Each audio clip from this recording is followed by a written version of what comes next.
The War of the Worlds, H.G. Wells, 1898, English Book 1. Chapter 1.11 At the Window. I have already said that my storms of emotion have a trick of exhausting themselves.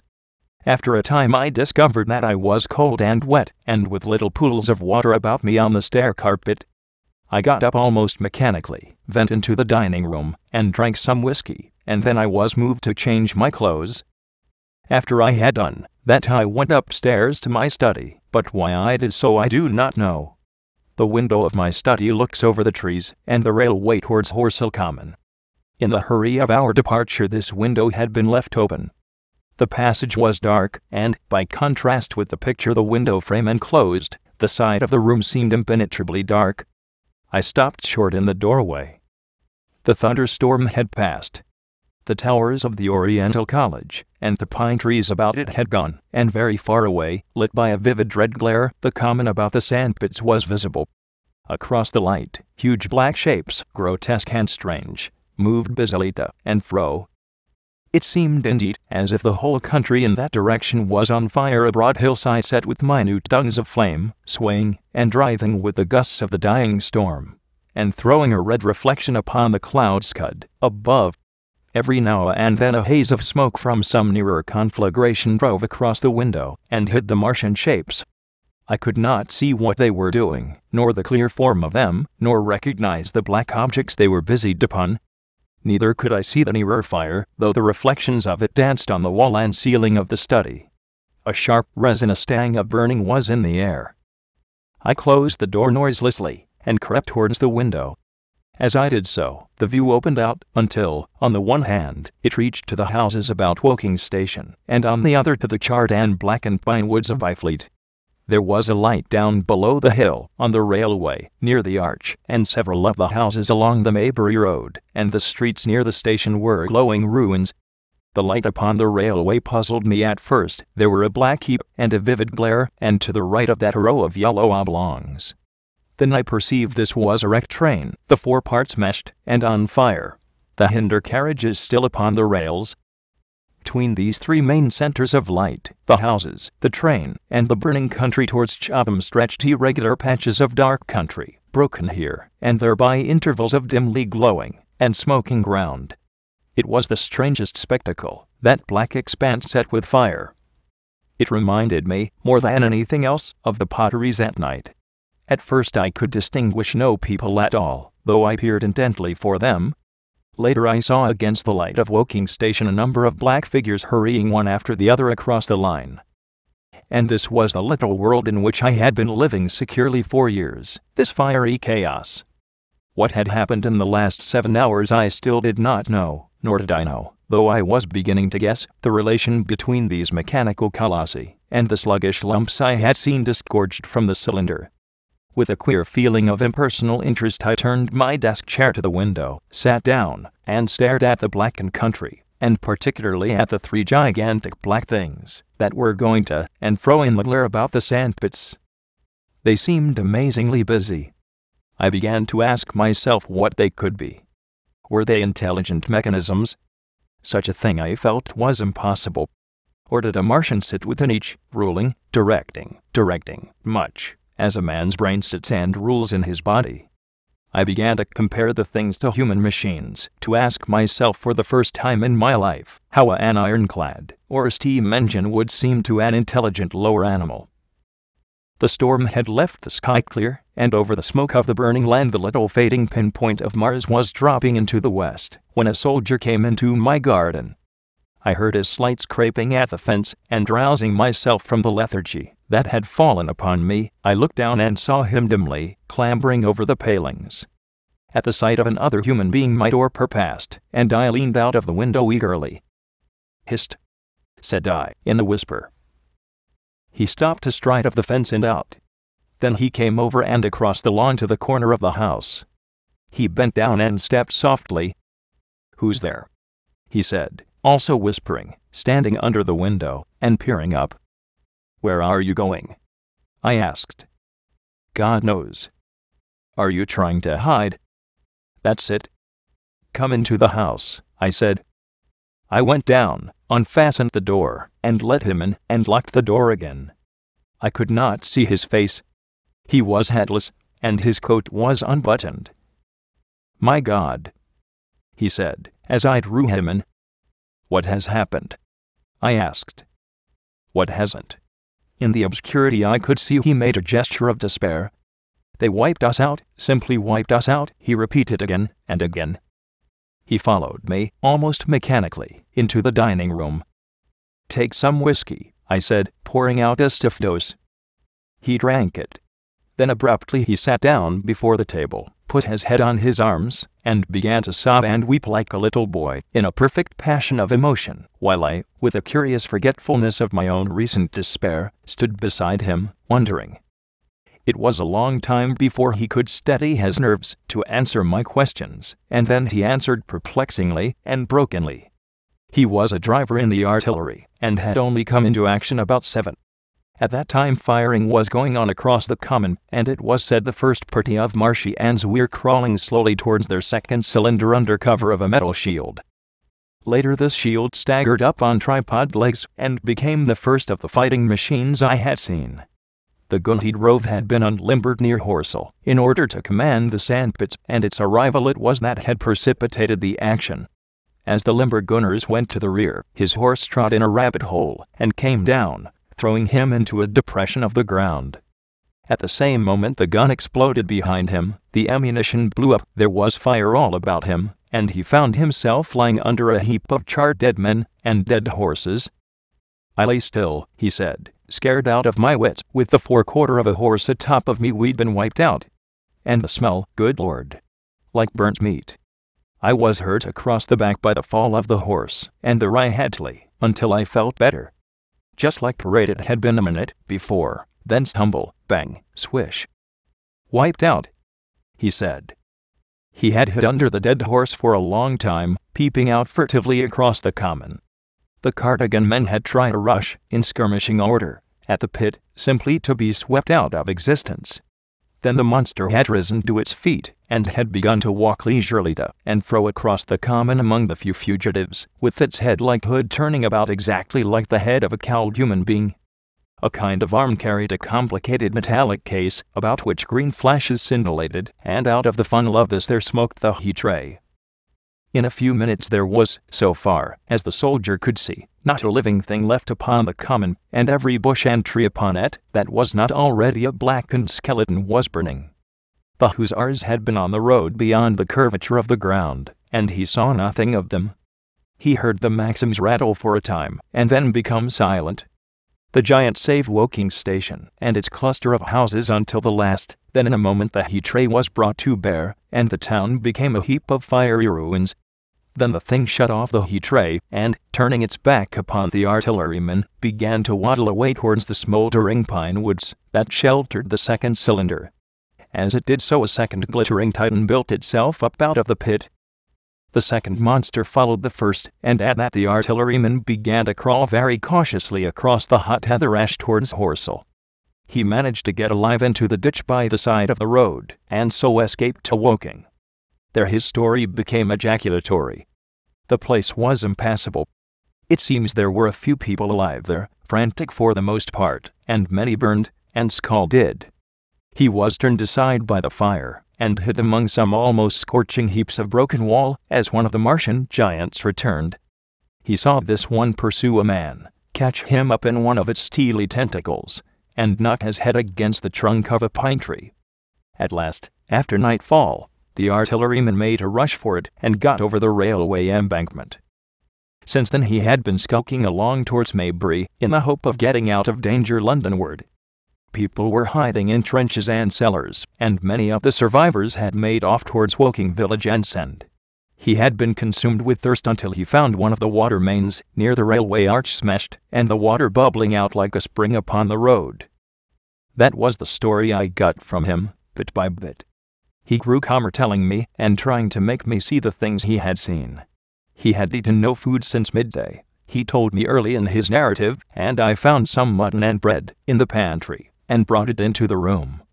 We lit no lamp for fear of attracting the Martians, and ever and again our hands would touch upon bread or meat. As he talked, things about us came darkly out of the darkness, and the trampled bushes, and broken rose trees outside the window grew distinct. It would seem that a number of men or animals had rushed across the lawn. I began to see his face, blackened and haggard, as no doubt mine was also.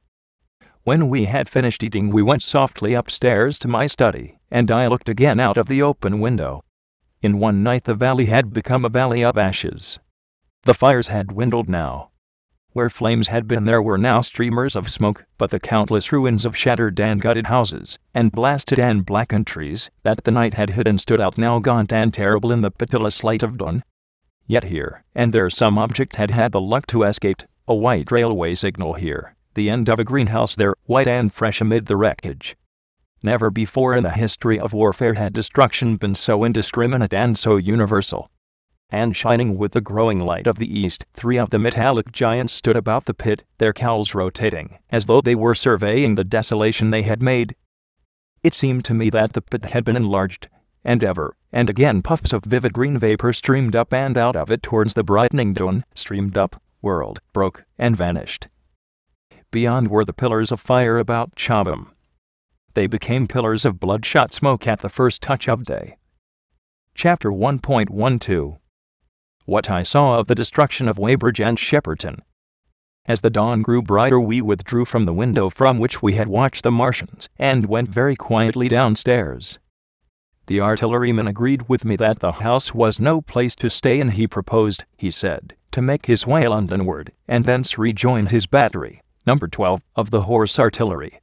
My plan was to return at once to Leatherhead, and so greatly had the strength of the Martians impressed me that I had determined to take my wife to New Haven, and go with her out of the country forthwith.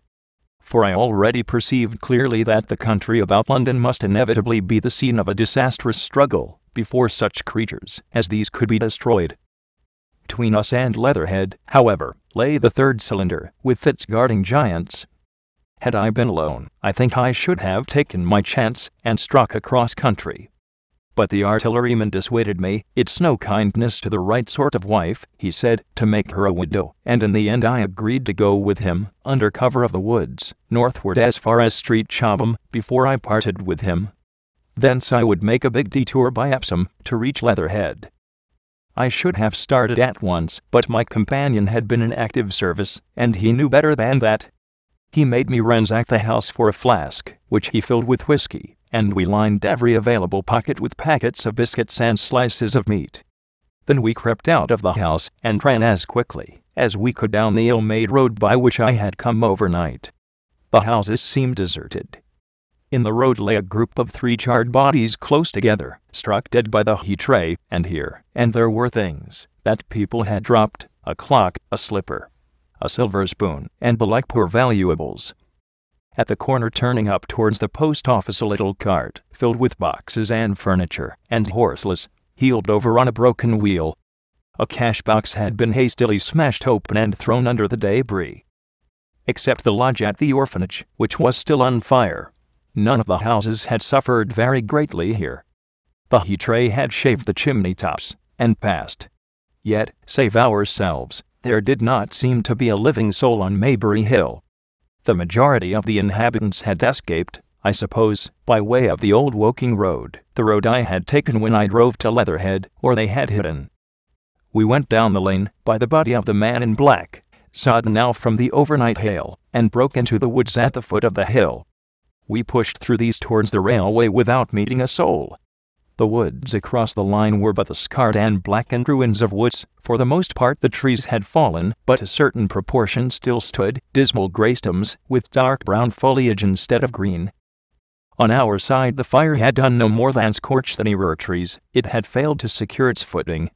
In one place the woodmen had been at work on Saturday, trees felled and freshly trimmed, laying a clearing, with heaps of sawdust by the sawing machine and its engine. Hard by was a temporary hut, deserted.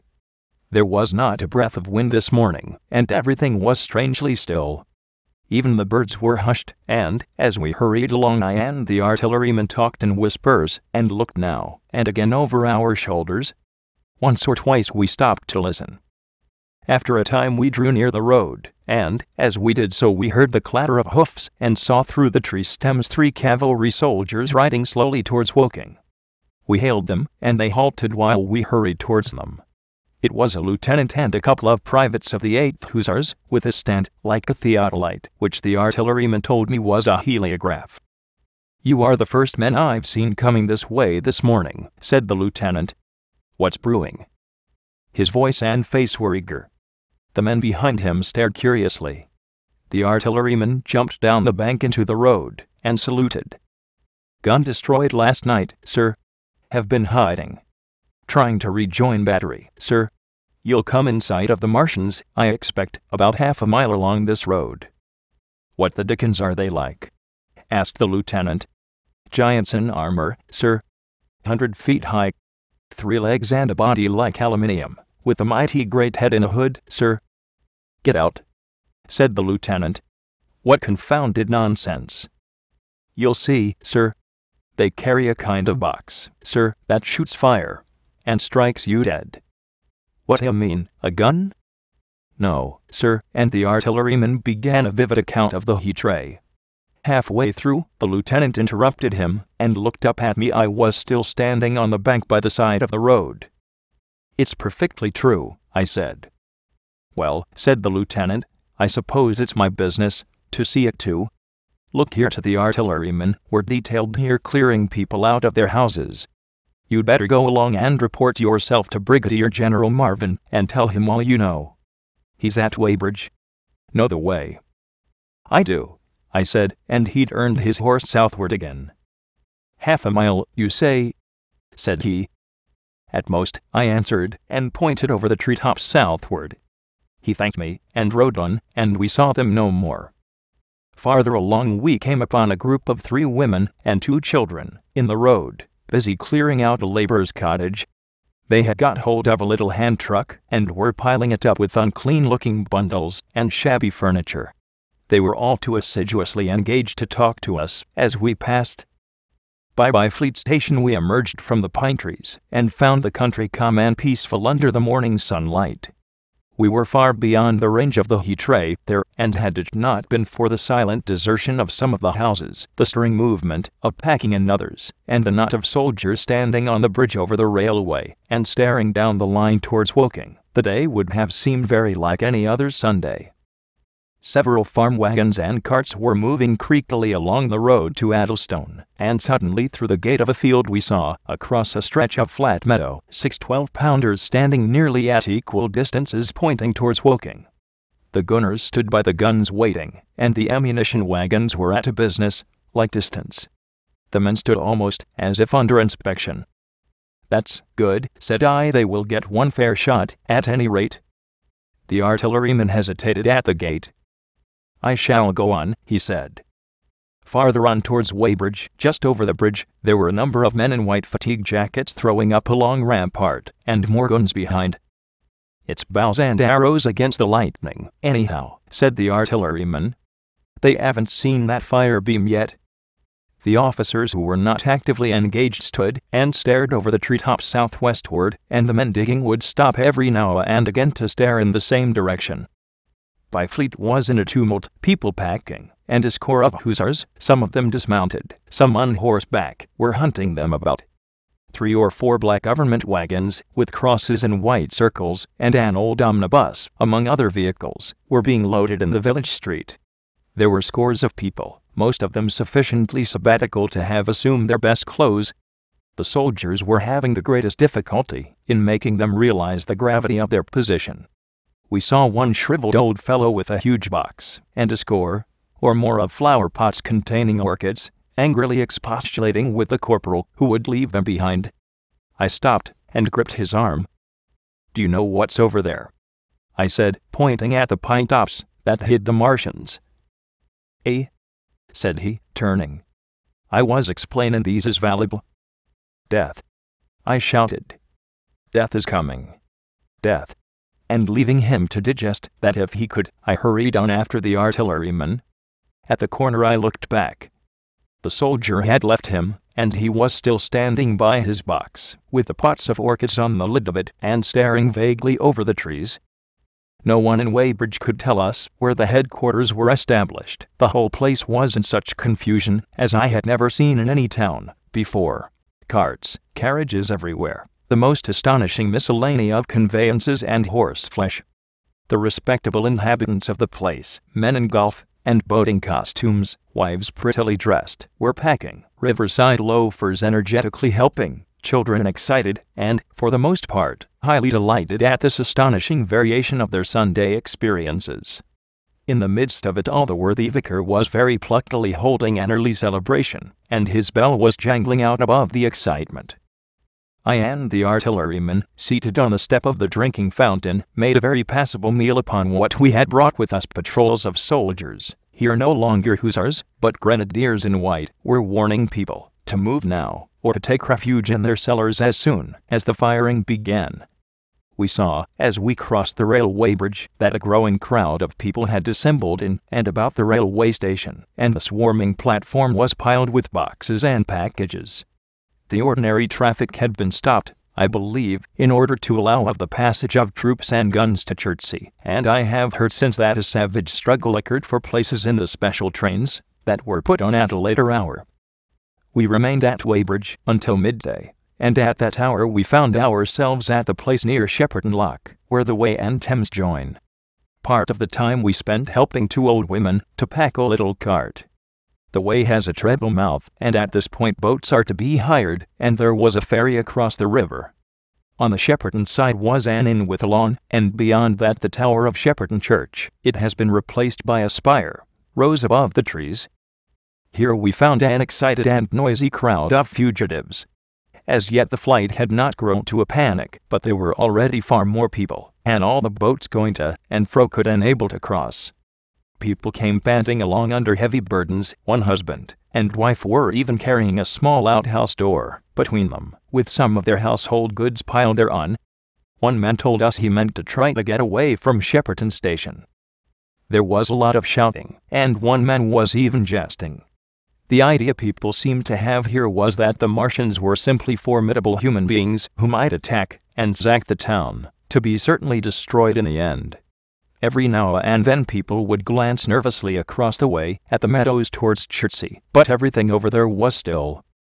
Across the Thames, except just where the boats landed, everything was quiet, in vivid contrast with the Surrey side. The people who landed there from the boats went tramping off down the lane. The big ferry boat had just made a journey. 3 or 4 soldiers stood on the lawn of the inn, staring and jesting at the fugitives, without offering to help. The inn was closed, as it was now within prohibited hours. "What's that?" cried a boatman, and "Shut up, you fool," said a man near me to a yelping dog. Then the sound came again, this time from the direction of Chertsey, a muffled thud, the sound of a gun. The fighting was beginning. Almost immediately unseen batteries across the river to our right, unseen because of the trees, took up the chorus, firing heavily one after the other. A woman screamed. Everyone stood arrested by the sudden stir of battle, near us and yet invisible to us. Nothing was to be seen save flat meadows, cows feeding unconcernedly for the most part, and silvery pollard willows motionless in the warm sunlight. "The sodgers stop 'em," said a woman beside me, doubtfully. A haziness rose over the treetops. Then suddenly we saw a rush of smoke far away up the river, a puff of smoke that jerked up into the air and hung, and forthwith the ground heaved underfoot, and a heavy explosion shook the air, smashing 2 or 3 windows in the houses near, and leaving us astonished. "Here they are!" shouted a man in a blue jersey. "Yonder! There, see them! Yonder!" Quickly, one after the other, 1, 2, 3, 4 of the armored Martians appeared, far away over the little trees, across the flat meadows that stretched towards Chertsey, and striding hurriedly towards the river. Little cowled figures they seemed at first, going with a rolling motion, and as fast as flying birds. Then, advancing obliquely towards us, came a 5th. Their armored bodies glittered in the sun, as they swept swiftly forward upon the guns, growing rapidly larger as they drew nearer. One on the extreme left, the remotest that is, flourished a huge case high in the air, and the ghostly, terrible heat ray I had already seen on Friday night smote towards Chertsey, and struck the town. At sight of these strange, swift, and terrible creatures the crowd near the water's edge seemed to me to be for a moment horror-struck. There was no screaming or shouting, but a silence. then a hoarse murmur and a movement of feet, a splashing from the water. A man, too frightened to drop the portmanteau he carried on his shoulder, swung round and sent me staggering with a blow from the corner of his burden. A woman thrust at me with her hand and rushed past me. I turned with the rush of the people, but I was not too terrified for thought. The terrible heat ray was in my mind. To get under water. That was it. Get under water. I shouted, and he did. I faced about again and rushed towards the approaching Martian, rushed right down the gravelly beach and headlong into the water. Others did the same.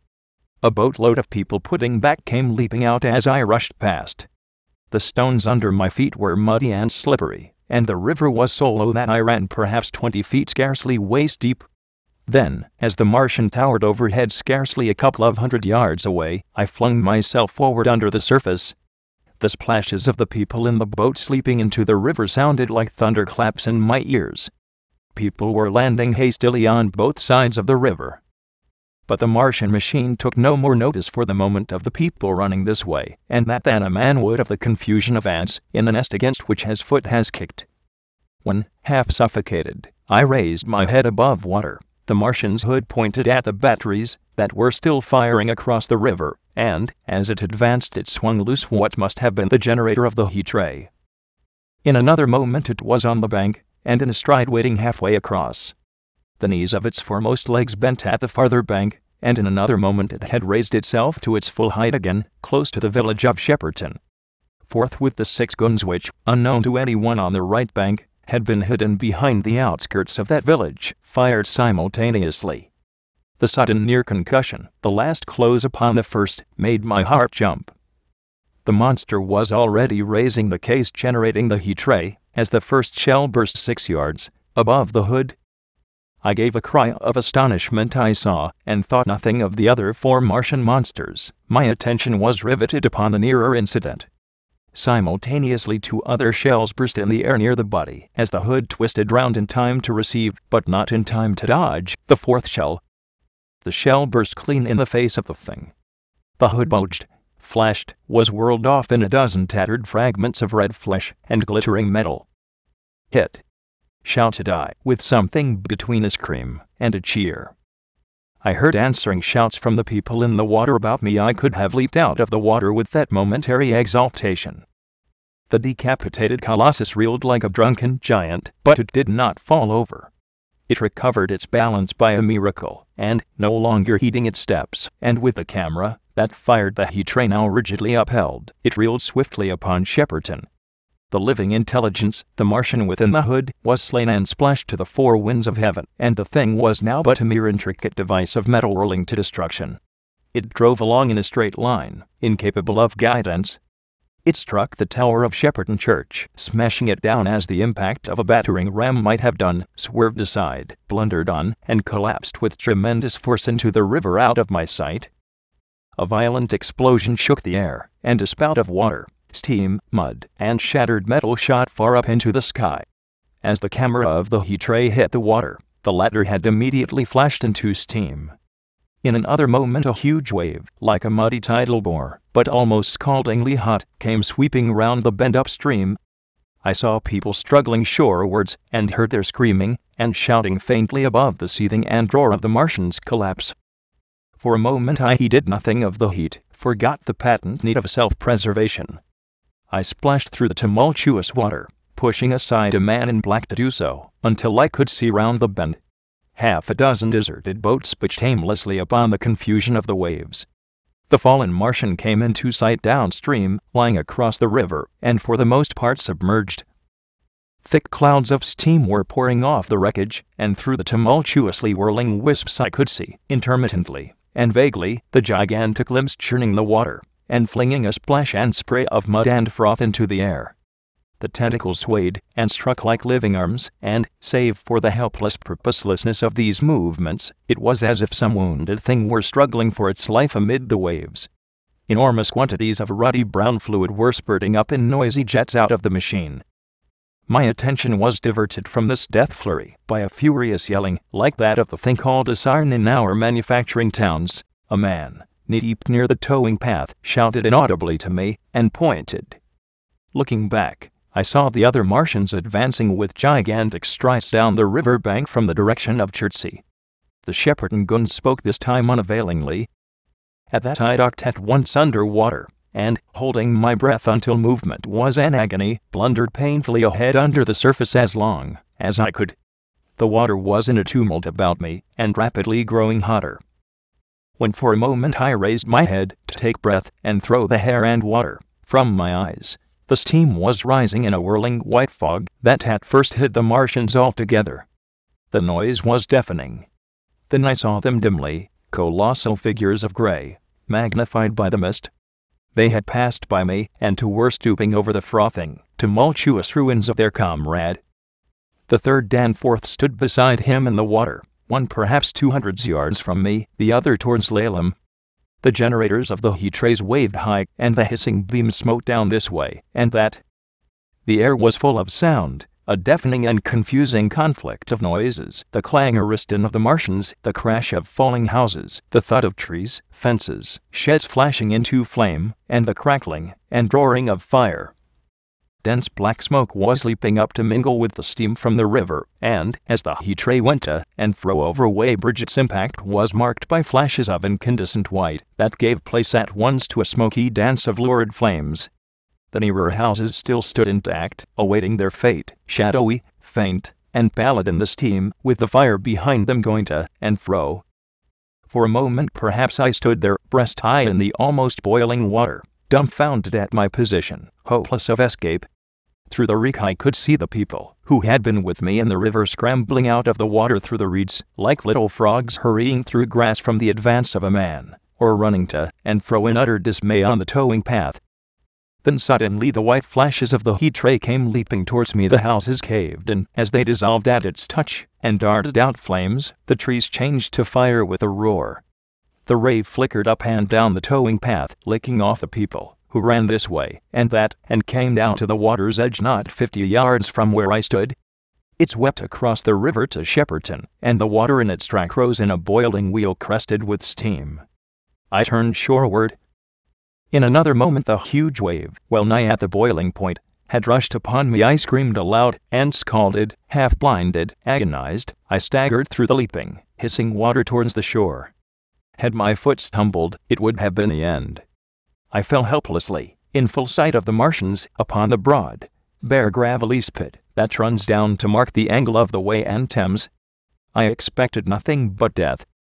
I have a dim memory of the foot of a Martian coming down within a score of yards of my head, driving straight into the loose gravel, whirling it this way and that, and lifting again, of a long suspense, and then of the four carrying the debris of their comrade between them, now clear, and presently faint through a veil of smoke, receding interminably, as it seemed to me, across a vast space of river and meadow. And then, very slowly, I realized that by a miracle I had escaped.